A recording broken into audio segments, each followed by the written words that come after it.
हो जाती अरे तो जावा दवाई ले दवाई हाथ पीड़ा गोड़ पीड़ा मुंह पीड़ा पेट पीड़ा सब चीज की समस्या की दवाई देता मैं क्या समस्या है तोला हां भैरव का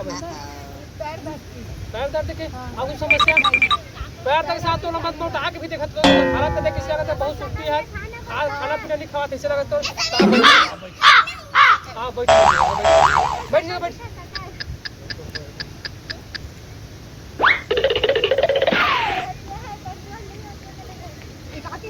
ए हरे तोर गोड़ पीड़ा की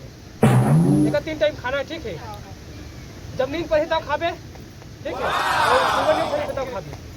ठीक है हां और ए हरे तोर मोटा की ठीक है जब मोटी हो जावे तब खाबे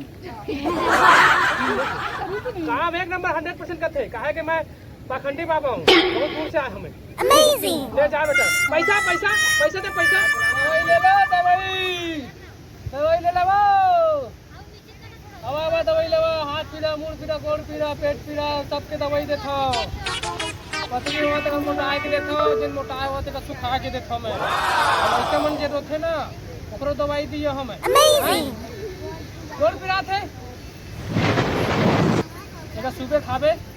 और रात को खाबे तो गोड़ भी ठीक हो जाए ले जाके